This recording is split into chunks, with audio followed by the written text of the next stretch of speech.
আসসালামু আলাইকুম দর্শক, আমি Ishaq Hossain back with another video. আশা করি যে যেখানে আছেন অনেক ভালো আছেন এবং সুস্থ আছেন। ভিডিওর প্রথমে বলছি, কেউ যদি আমার সাথে যোগাযোগ রাখতে চান বা করতে চান, আমার হোয়াটসঅ্যাপ নাম্বারটা বা ইমো নাম্বারটা ভিডিওতে দেওয়া আছে, আপনারা যোগাযোগ করবেন, বাট একটু সময় দিতে হবে আমাকে। তো আজকে যে ভিডিওটা নিয়ে শুরু করব, প্রচণ্ড রোদ, এর জন্য একটু চোখ ছোটো ছোটো লাগতেছে। তো একটা সম্পূর্ণ নতুন মাছ, হয়তো অনেকের কাছে একদমই নতুন, কেউ কেউ নাম শোনাচ্ছেন, অনেকে দেখেননি। তো টেট্রা নামটা তো অনেকেই শুনেছেন, বাট টেট্রার মধ্যে অনেক অনেক জাত আছে।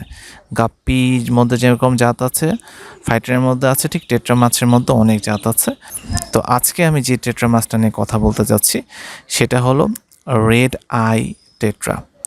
রেড আই টেট্রাটা কেমন দেখতে সেটা প্রথমে আপনাদেরকে একটু আইডিয়া দিচ্ছি। সো ভিউয়ার্স, হোপফুলি আপনাদেরকে বোঝাতে পারছি যেগুলো হলো red eye tetra. Red I can বলছে, এদের চোখগুলো দেখেন যে লালচে লালচে।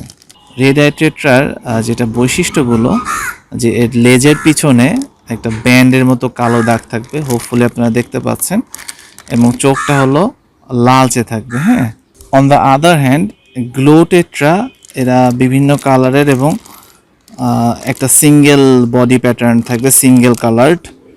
এবং যেটা বিষয় যে এরা আলোর কালারগুলো জল জল করবে। সো ভিউয়ার্স, এই রেড আই টেট্রার মানে মেইন বৈশিষ্ট্যটাই হলো এর চোখটা লাল হবে, আর বডি স্ট্রাকচারটা অনেকটা সিলভারিশ প্যাটার্ন থাকবে, এবং এরা চমৎকার একটা মাছ প্ল্যান্টেড ট্যাঙ্কের জন্য। ইউ ক্যান সি যে এদের লেজের ফিনিশিংটা অনেকটা মুনটেল ভাব থাকবে, এবং ফিনগুলো অনেকটা খুবই খাড়া খাড়া অবস্থায় থাকবে। তো গ্লো টেট্রার সাথে এদের হলো যে একটু ফিজিক্যাল পার্থক্যটা আপনারা দেখতেই পাচ্ছেন, এবং কালারের তো পুরাপুরি পার্থক্য আছে। এইটা হলো রেড আই টেট্রা, এবং এইটা নিয়ে আসলে আজকের ভিডিওটা। সো ভিউয়ার্স, আপনারা রেড আই টেট্রাটা দেখলেন। তো এই টেট্রার কিছু স্পেশাল বৈশিষ্ট্য হলো যে টেট্রা অ্যাজ ইউজুয়াল, টেট্রার কিছু বৈশিষ্ট্য বলে, টেট্রা মাছ হলো এরা গ্রুপ আকারে থাকতে পছন্দ করে, এবং এদেরকে স্কুলিং ফিশ বলা হয়। দ্যাট মিন্স এরা দলবদ্ধভাবে ঝাঁক বেঁধে থাকতে পছন্দ করে, এবং প্ল্যান্টেড ট্যাঙ্কের জন্য টেট্রা মাছ আসলে খুবই খুবই চমৎকার মাছ। তার মধ্যে রেড আই টেট্রাও খুবই অন্যতম। তো যেটা বিষয় যে টেট্রা মাছ জেনারেলি দেখা যাচ্ছে এরা যে কোনো ধরনের খাবার, এরা অমনিভোর মিন্স এরা আপনি যে প্রোটিন খাবার লাইভ ফুড দিতে হবে এটা না, আপনি দানা খাবার খাওয়াইতে পারেন, ভেজি খাওয়াইতে পারেন, আবার হাই প্রোটিন ফুডও খাওয়াইতে পারেন। So you have every options to feed them, there is no worry about that যে আপনাকে কোনো স্পেসিফিক খাবার খাওয়াইতে হবে কিনা। রেড আই টেট্রার ক্ষেত্রে একটা স্পেশাল বৈশিষ্ট্য যে এদের পানির যে প্যারামিটারটা বা পানির যে কোয়ালিটিটা, এইটা তুলনামূলক অ্যাসিডিক থাকতে হবে। পিএইচ লেভেলটা যতটা কম, দ্যাট মিন্স 6 to 5.5 এর মধ্যে থাকলে বেটার। অন্যান্য টেট্রা মাছের ক্ষেত্রে কম বেশি এরকমই। এবং টেম্পারেচারটা হলো ট্যাঙ্ক টেম্পারেচার হলো অ্যারাউন্ড 26 to 28 বা ম্যাক্সিমাম 30 হলে এরা সবচেয়ে বেস্ট থাকে। আমি এদের ব্রিডিং বা এদের tank set up male female এই ভিডিওতে বলবো না, কাইন্ড অফ অন্যান্য টেট্রা মাছের সাথে এদের অনেক মিল আছে। বাট এই টেট্রা মাছটার যেটা যে এদের চোখটা অনেক জল জল করে, এই জন্য এদের একটা দেখতে অনেক ভালো লাগে। এবং অন্যান্য টেট্রা চেয়ে এদের একটা বৈশিষ্ট্য হলো যে they are very friendly with other community fish. অন্যান্য কমিউনিটি মাছের সাথে এরা অনেক বেশি ফ্রেন্ডলি। তবে টেট্রা মাছকে জেনারেলি আপনারা সিঙ্গেলভাবে রাখবেন না, তাহলে এরা অন্যান্য মাছদেরকে ঠুকরাইতে যায় বা একটু নিবিং করে, যেটাকে ফিন পাখনাগুলো। এই জন্য এদেরকে স্কুল আকারে রাখলে এদের কোনো সমস্যা হয় না। হালকা ব্রিডিংয়ের ক্ষেত্রে কিছুটা কথা বলি যে রেড আই টেট্রা অন্যান্য টেট্রার মতোই এরা 1-to-1 ব্রিড করে, আবার দেখা যাচ্ছে 1-to-many ব্রিড করে। সো সবচেয়ে সেফ এবং কনফার্ম ব্রিডিং, সাকসেসফুল ব্রিডিং হওয়ার জন্য আপনাদেরকে এদেরকে গ্রুপ আকারে ব্রিড করানোটাই সবচেয়ে বেটার বা সবচেয়ে ভালো।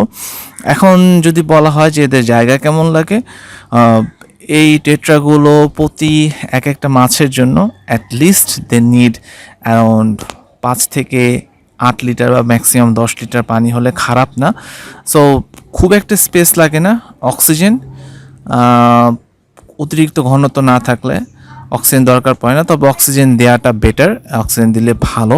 কারণ টেট্রা মাছ generally these are very sensitive fish, but planted ট্যাঙ্কে থাকলে এরা অনেক হেলদি এবং খুবই ভালো এনভায়রনমেন্টে থাকে। আমি যদি সাজেস্ট করব যে zebra, tetra, these are the best fish for planted tanks. প্রচণ্ড কালারফুল এবং প্রচুর ভ্যারিয়েশন আছে টেট্রার মধ্যে। সো আপনার মানে ট্যাঙ্কটাকে সাজাতে খুবই ইজি হবে। এবং রেড আই টেট্রার যেটা বৈশিষ্ট্য, এদের যে লেজের পিছনে ব্যান্ড থাকে, মেলগুলো জেনারেলি একটু ব্রাইটার ইন কালার, ফিমেলগুলো হচ্ছে, এবং ফিমেলগুলো জেনারেলি সাইজে বড় থাকবে।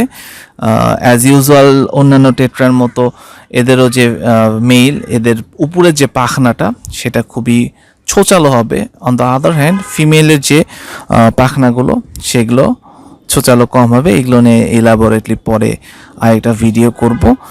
সো ওভারঅল আমি যদি সাজেস্ট করি, কেউ যদি আমাকে বলে এটা পালন করা বা এটা কমার্শিয়াল ভ্যালু, ডেফিনেটলি এটা মার্কেটে বাংলাদেশে খুব একটা প্রচলিত না, বাট আপনি যদি করতে পারেন এর অবশ্যই মার্কেট ভ্যালু আছে, করতে পারেন, খারাপ না। আর প্ল্যান্টেড যারা হবিস তাদের জন্য, তারা তো টেট্রা মাছ খুবই পছন্দ করে। আমার নিজেরও টেট্রা মাছ অনেক ভালো লাগে। টেট্রা মাছ নিয়ে ভালো পরিসরে একটা কাজ করার ইচ্ছা আছে আমার, সেজন্য আমি আমার ব্রুড টেট্রা মাছগুলোকে রেডি করার প্রস্তুতি নিয়েছি। হোপফুলি 1 মাসের মধ্যে আপনার টেট্রা নতুন ব্রিডিং সেটআপ, ব্রিডিং প্রসেসগুলো দেখতে পারবেন। তো ভিউয়ার্স, আজকের ভিডিওটা টেট্রা রিলেটেড এখানেই শেষ করছি। কিছু আসলে আপনাদের সাথে একটু কথা বলার ছিল এই ভিডিওতে, যে অনেকেই আমার কাছ থেকে মাছ সংগ্রহ করেন, দেখা যাচ্ছে যে মেসেজ দেন, আমার হয়তো একটু রিপ্লাই দিতে দেরি হয়, ঘন্টা দেড়েক 2-3 ঘন্টা 4 ঘন্টা লেগে যায়। সব সময় তো একটা মানুষ নেটে অ্যাক্টিভ থাকতে পারে না বা থাকা সম্ভবও না। তো যেটা বিষয় যে এতে আপনার যদি মনে হয় পার্সোনালি যে আপনাকে হার্ট করা হচ্ছে, তাহলে আমি দুঃখিত, বাট আমারও একটা মানুষের তো ব্যক্তিগত লাইফ বা পার্সোনাল লাইফ থাকে। সারাদিন তো আসলে একটা মানুষ একই জিনিস নিয়ে থাকে না, থাকা সম্ভবও না। সো যদি মনে হয় যে খুবই রেসপন্স, আপনার 1 মিনিট একটা মেসেজ দেওয়ার তারপরে সেকেন্ড রেসপন্স এক্সপেক্ট করেন, তাহলে আমার জন্য খুব ডিফিকাল্ট। যদি খুব এমার্জেন্সি হয়, হোয়াটসঅ্যাপে আমার ব্যক্তিগত নাম্বারটা নিয়ে নেবেন, দিয়ে ডাইরেক্ট ফোনে যোগাযোগ করবেন। ফোনে 2-4 মিনিট কথা বললে হয়তো সমস্যা হবে না। আর একটু টাইম মেনটেন করাটা বেটার।